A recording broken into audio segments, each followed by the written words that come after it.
आप सभी को जय मसीह की। द बाइबल पोर्शन में आपका स्वागत है। हमारा आज का वचन है निर्गमन की पुस्तक 32वां अध्याय वचन 1 से 16।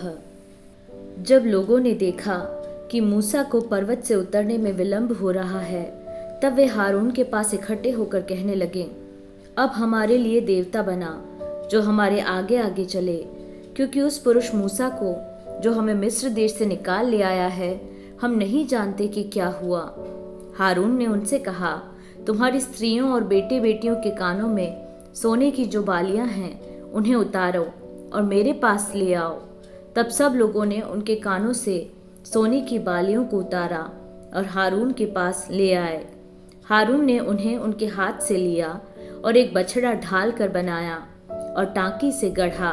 तब लोग कहने लगे, हे इस्राएल, तेरा ईश्वर जो तुझे मिस्र देश से छुड़ा लाया है वह यही है। यह देख के हारून ने उसके आगे एक वेदी बनवाई और यह प्रचार किया, कल यहोवा के लिए पर्व होगा। और दूसरे दिन लोगों ने भोर को उठकर होमबलि चढ़ाए और मेलबलि ले आए। फिर बैठकर खाया पिया और उठकर खेलने लगे। तब यहोवा ने मूसा से कहा, नीचे उतर जा, क्योंकि तेरी प्रजा के लोग जिन्हें तू मिस्र देश से निकाल ले आया है वे बिगड़ गए हैं, और जिस मार्ग पर चलने की आज्ञा मैंने उनको दी थी उसको झटपट छोड़कर उन्होंने एक बछड़ा ढाल कर बना लिया।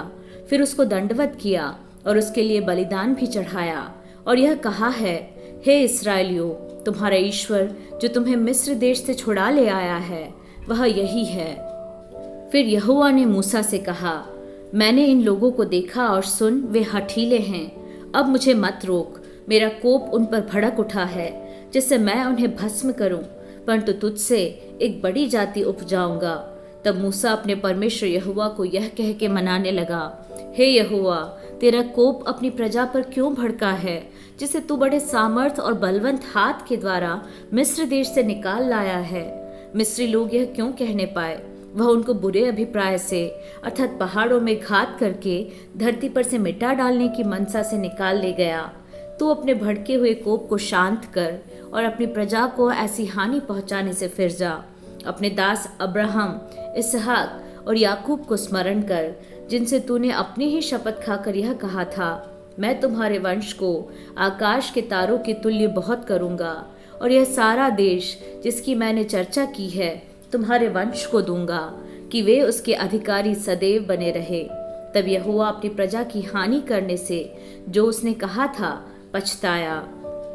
तब मूसा मुड़कर साक्षी की दोनों तख्तियों को हाथ में लिए हुए पहाड़ से उतर गया। उन तख्तियों के इधर और उधर दोनों ओर लिखा हुआ था, और वे तख्तियां परमेश्वर की बनाई हुई थी, और उन पर जो खोद कर लिखा हुआ था वह परमेश्वर का लिखा हुआ था।